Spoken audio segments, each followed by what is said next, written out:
bienvenue dans The Face In. Ici, on lit à voix basse ce qu'on garde souvent pour soi. Je crois qu'à force de vouloir éviter le conflit, on finit par entrer en guerre avec soi-même. J'ai longtemps préféré me taire, par peur, par fatigue ou par instinct. Et ce silence m'a abîmé plus que tous les mots que j'aurais pu dire. Ce fragment, c'est une histoire. Peut-être la mienne, peut-être la tienne.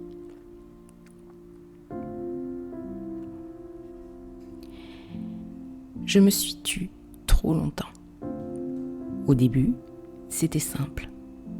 Me taire, c'est éviter les problèmes, éviter les remarques, les disputes, les regards qui jugent. Alors je baissais la tête. Je souriais quand ça piquait. Je disais « ça va » quand rien n'allait. Et les autres ont cru que j'étais forte, que je savais encaisser, que ça glissait sur moi.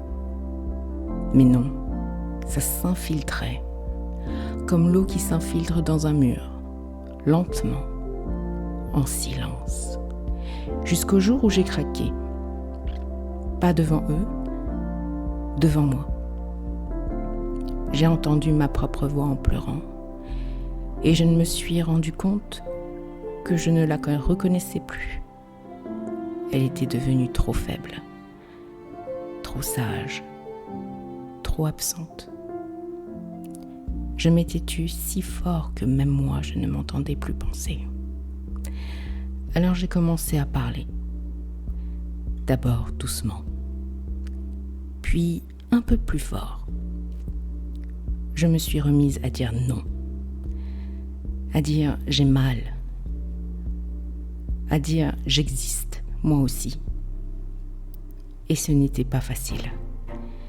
Parce que quand tu recommences à parler, ceux qui profitaient de ton silence te regardent mal. Mais j'ai tenu, parce que ma voix, c'est ce que j'ai de plus vivant.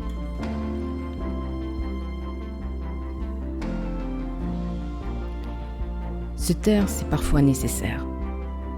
Mais se taire trop longtemps, c'est disparaître petit à petit. Et aucune paix extérieure ne vaut le prix de ta propre disparition intérieure. Alors parle, même si ta voix tremble. Ce n'est pas le volume qui compte, c'est la vérité dedans.